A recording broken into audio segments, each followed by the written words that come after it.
Dear friends, my name is Rusif Huseynov, and welcome to our new Toptalk episode. Today, we are going to discuss the issues and developments related to Azerbaijani diaspora, or more precisely, Azerbaijani diaspora in North America. My guest today is Nika Jabiyeva, Executive Director of the Network of Azerbaijani Canadians, NAC. Nika, glad to see you in our program. Thank you very much. Thank you. Glad to be here. Thank you. The reason why I personally was interested in having this conversation with you is because I've been following your network's activities for some time, and I must say you are doing an amazing job. I want to publicize your work as much as possible, and we, prior to this interview, we decided to hold it in English for a bigger outreach. We were especially aiming to inspire other Azerbaijanis dwelling across the world. So I'm going to go with a very general question. When it comes to Azerbaijani diaspora, our people, both those who are living in Azerbaijan or outside, they tend to compare it with other ethnic diaspora organizations, Jewish, Armenian, Greek. What is the current state of the Azerbaijani diaspora? What kind of similarities and differences from other ethnic diaspora organizations does it have? Or let's put it this way: what kind of strengths and weaknesses do we have? And having said these, I totally understand that Azerbaijan diaspora is not a monolithic structure. It comprises various organizations with different goals. I think I would say that it's very important to understand that our diaspora is fairly new. It's Azerbaijanis generally started emigrating after the fall of the Soviet Union. So comparing us to diasporas that have been abroad for over 100 years, that have been able to establish their roots and become a fabric of Western society is a little bit short-sighted, I would say, on our part, and we all do it all the time. I think we're a growing diaspora. I think quite a lot of our work has historically been fairly reactionary. So I don't want to be too critical because I truly believe in the power of one. Any one person that wants to do something for their community, no matter Australia, Canada, United States, can do it and is able to accomplish a lot. And I do believe that we should be supporting each other. It doesn't have to be political initiatives. It could be initiatives to promote our culture, our language. And so I don't want to sound critical toward small initiatives because they're very important, no matter where the diaspora grows and how large it is. With that said, I think over the last 30 years, our diaspora activism, our advocacy work had been quite reactionary to what has been happening at the border, what has been happening in terms of the conflict, or what the Armenian diaspora had been doing. I think in many ways we lacked a long-term vision. Where is it that we want to be in 5 years, in 10 years, as a larger community? What do we want to do for ourselves outside of a conflict?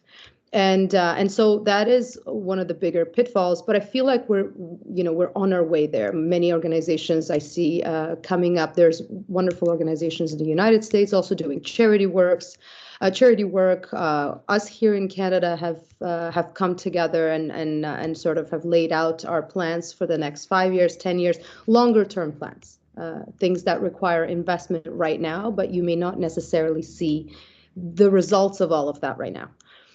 I feel so in many ways, if you compare us to other diasporas, they have been able to accomplish that a long time ago. They've got schools and they've got structures that bring up the next generation of members of their community.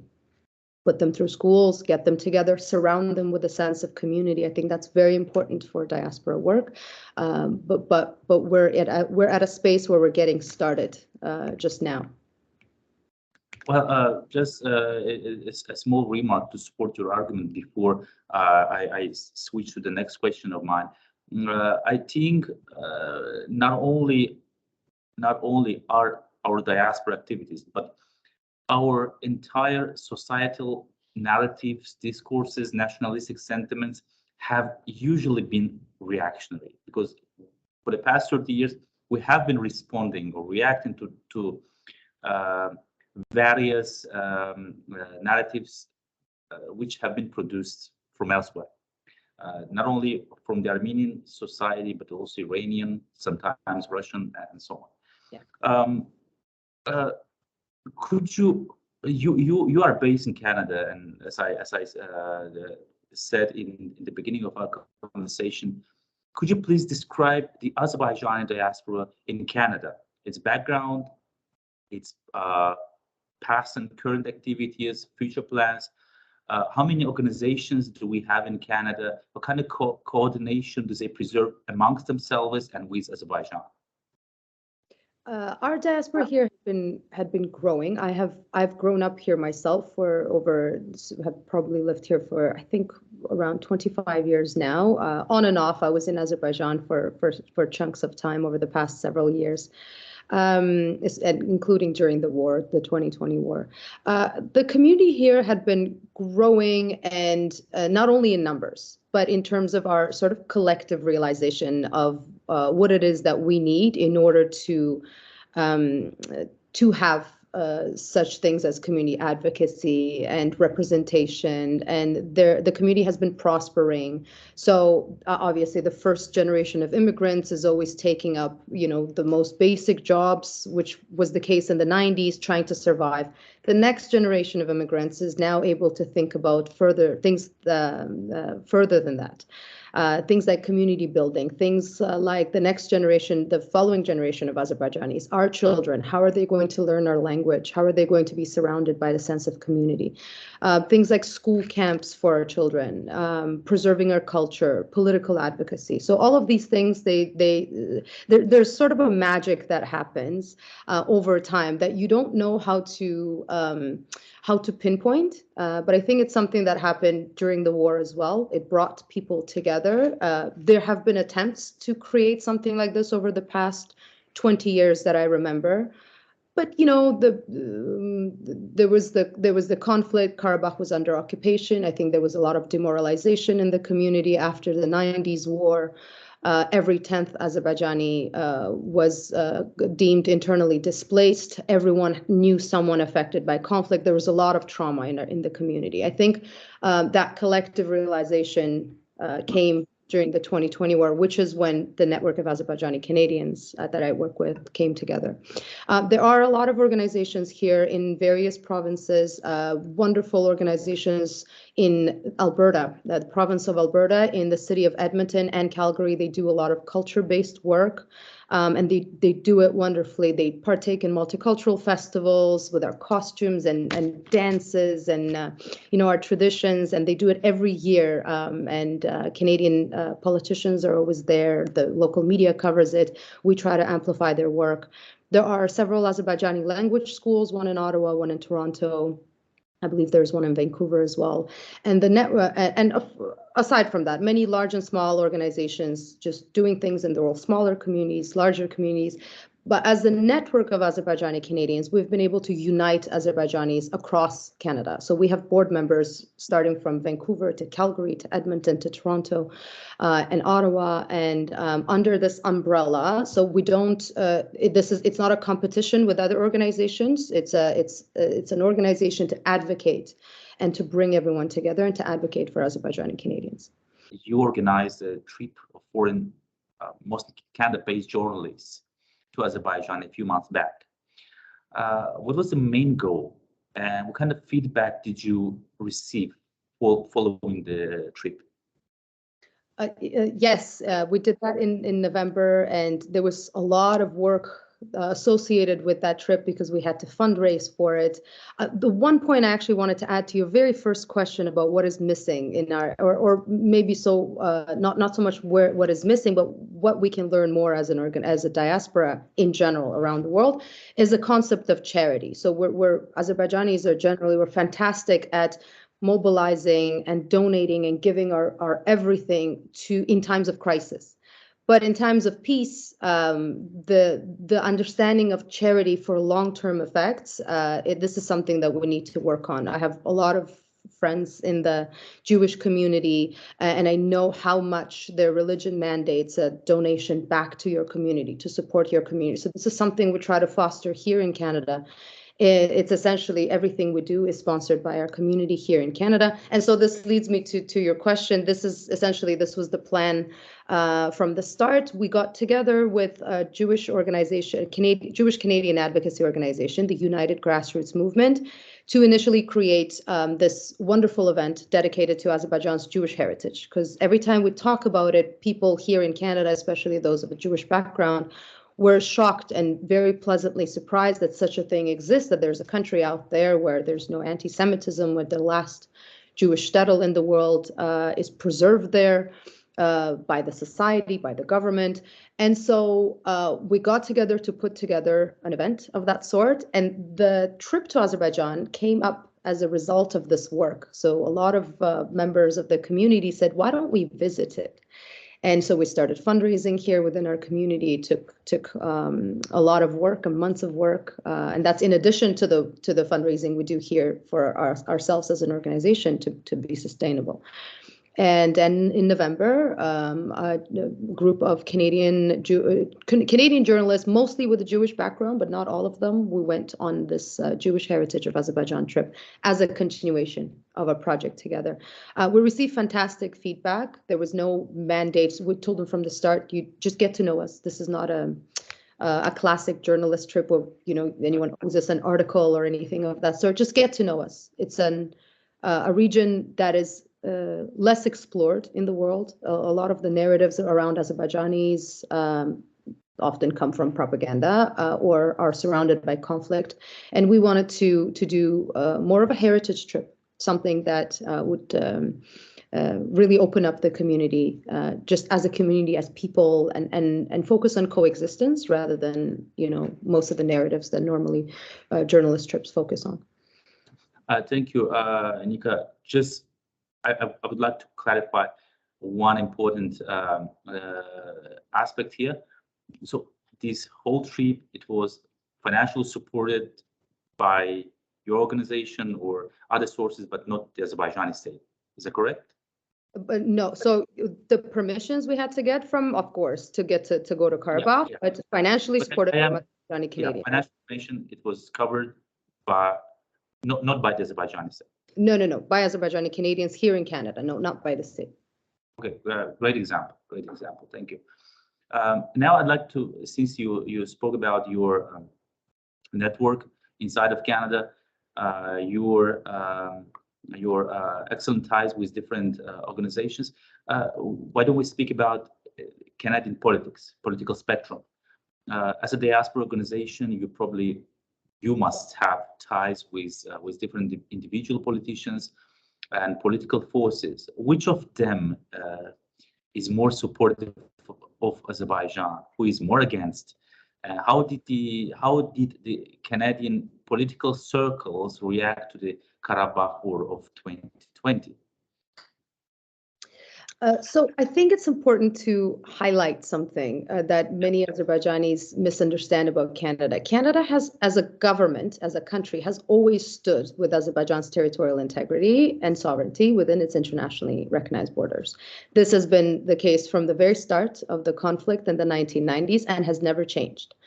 With that said, it's a parliamentary system, and there's members of parliament who are free to write and say whatever they feel like. And quite a lot of them, over time, the Armenian community here has, formed relationships with many of them, especially with those who represent large Armenian communities in their districts. And so every now and then we'd see, tweets or statements of support for the Armenian community coming from members of parliament that are, trying to show them support in their district and get some voter points for the election that's coming up.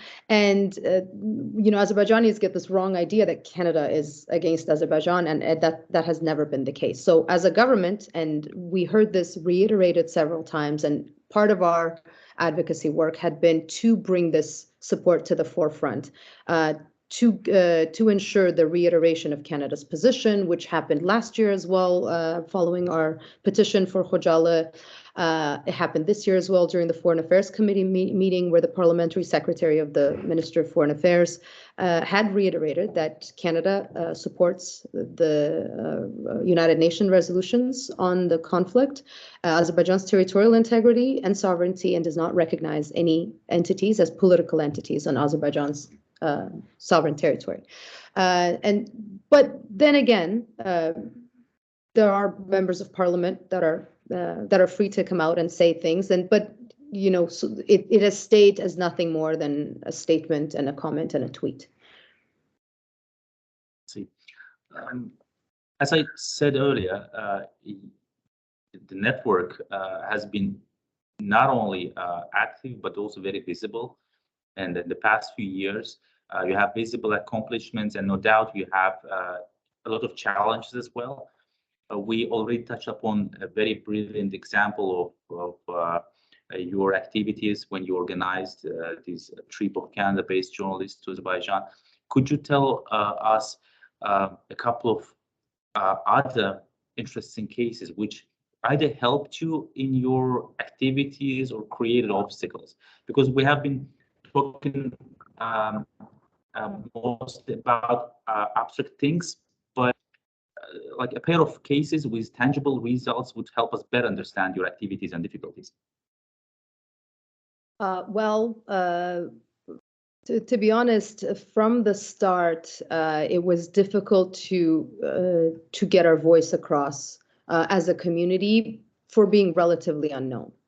Again, as an advocacy group as well, and so all of this is our work over the last 2 years has been a result of this ardent, continuous advocacy meetings, visibility, forming alliances with other communities, with other ethnic communities, Jewish, Uyghur, Turkish, there's the Ukrainian community here, and only as a result of that work and as a result of the mobilization of our community across the country, which has been another challenge. It's you need to fundraise to be able to even visit another city, another province, to be able to speak to our community members, gather everyone together, encourage them to participate, activate their own sort of advocacy initiatives, and we now find ourselves at a point where that the recognition is there, where we've got closer relationships with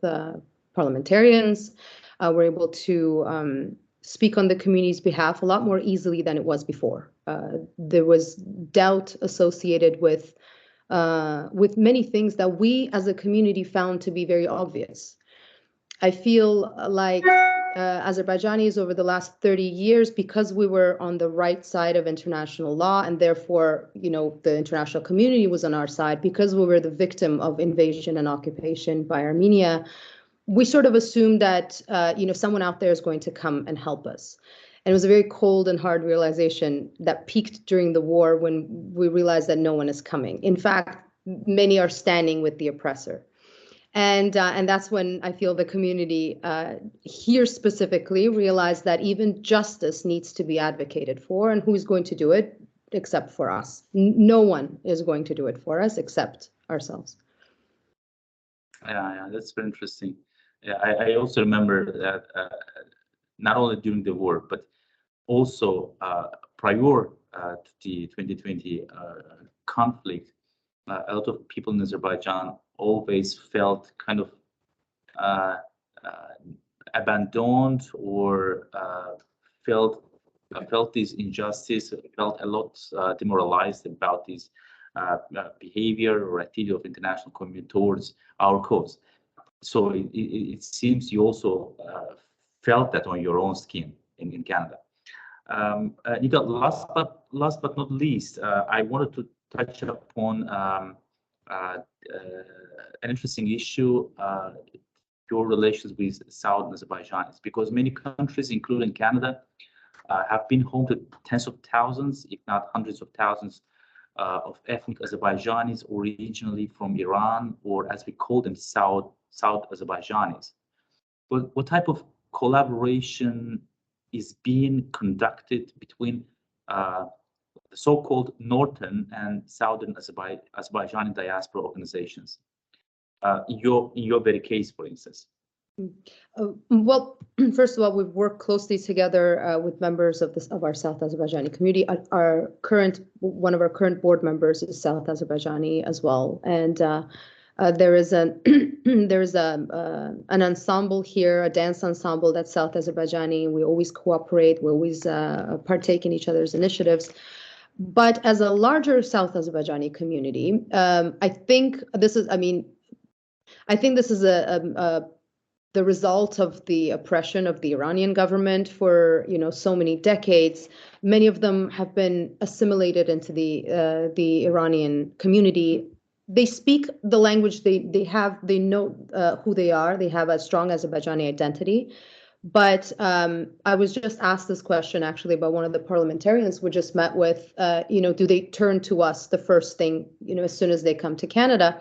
And I feel like the first community that they turn to is the Iranian community because they don't know more. This is one of our community building initiatives now to get the Iranian Azerbaijani community engaged within our work. Because as soon as they hear that there's an Azerbaijani community being represented here by an organization, you wouldn't believe it. I've heard such genuine words of support and just heartfelt words of, I'm so happy I found you. I'm so happy you exist. And I know this comes from a long history of oppression by the Iranian government. And so this is one of our challenges, and it is one of our largest priorities. Of course, we're now activating the community. We're now activating not only the Northern Azerbaijani community, but forming ties with the Southern Azerbaijani community, given their sheer numbers here in Canada as well. Yeah. Thank you, Nika, for this sincere conversation. I appreciate your time. Thank you so much for having me.